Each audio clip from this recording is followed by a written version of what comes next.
All right, so it's probably the second year I was with the band, second or third year. We were doing a Southeast Asian tour. We were going to Japan. Well, actually, no, this one specifically was after Japan, and we were going to Indonesia and Thailand. And on the way to Indonesia, we were stopping for a layover in Bangkok at the airport just overnight to stay in a hotel before our next flight in the morning. We'll get off the airplane and we go walking through the terminal, and literally, I kid you not, we see about 100 soldiers that resemble like stormtroopers. Yeah, they have these huge shields and AK-47s, and they're all marching really orderly, like they have some sort of something that they're doing that's really important. We're like, oh, this is hilarious. We're recording it. We just think it's some sort of exercise. I don't know what we thought it was, but we're been on a flight for 12 hours, so nothing's really making sense. A little out of it. Yeah. So we keep walking, and we kind of hear like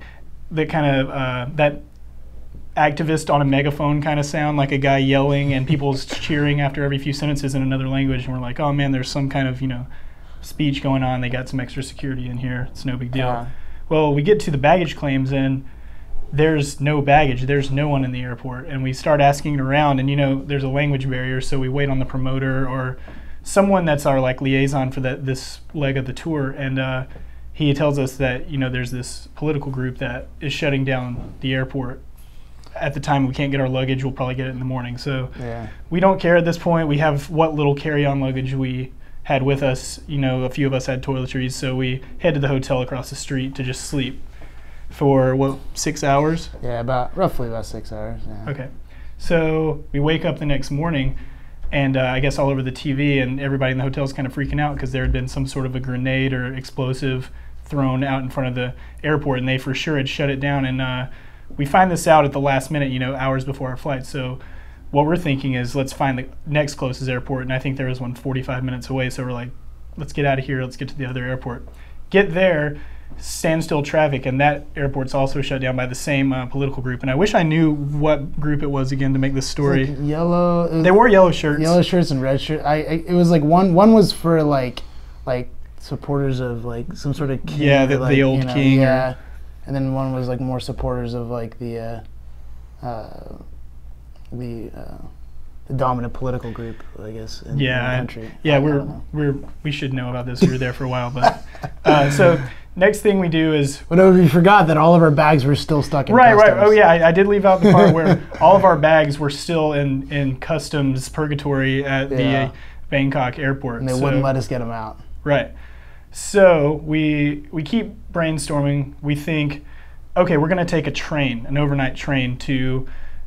I think through Cambodia to an airport. That could get us to Indonesia for our show on time. Yeah. That falls through for whatever reason, and we've exhausted every opportunity we have, and nobody at that point is getting out of the country. There's news in the States that my relatives are seeing where there's people just that don't have hotel rooms even, and so we're seriously racking our brains, and we end up getting a hotel. It's a little like further outside the city, but we ended up staying there for a couple days, doing some cool zoo trips. We did some really, really sketchy regulation type zoo things that you wouldn't be able to do in the States, like put an elephant's tusks around your neck. Yeah, we got to ride elephants, take pictures with these huge tigers. I don't know just huge, like 10-foot long sedated tigers that we took pictures with. Pretty sketchy.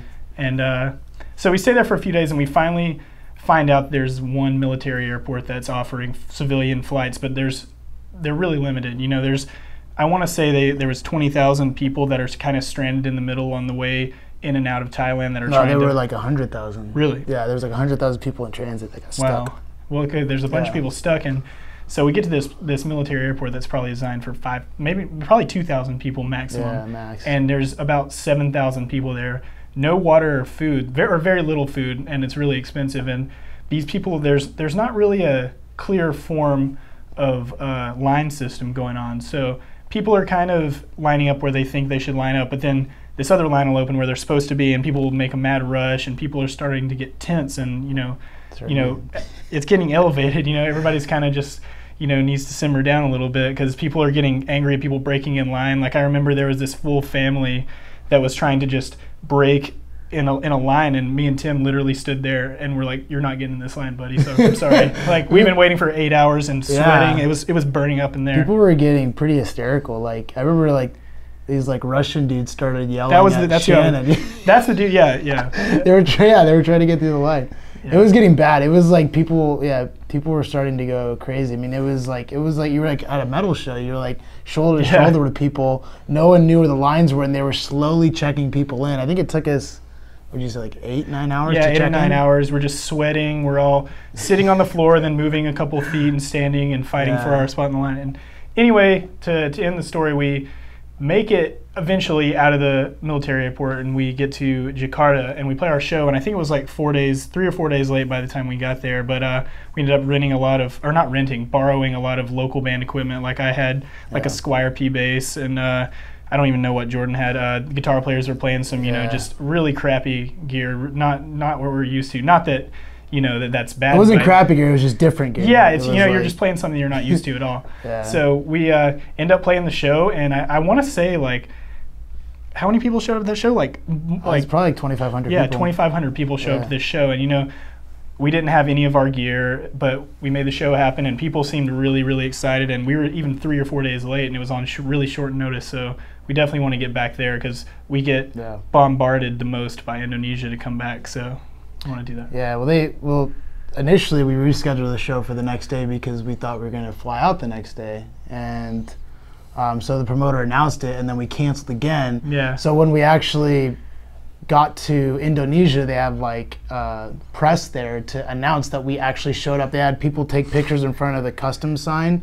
Like we had to stand next to it to prove that we actually were in Indonesia. Oh yeah, that's right. And so kids would actually come out to the show because the show had been canceled like 3 times before that in a matter of days. So yeah, but it was awesome. We definitely want to get back there and actually play a planned show with our official backline and not be so haggard. I was wearing the same underwear for like 5 days. Oh yeah, I wasn't even wearing underwear by the end of it. I was like washing my underwear in the sink every day and then just sitting there with a blow dryer drying it off so I could wear it. Pretty awesome. Good times.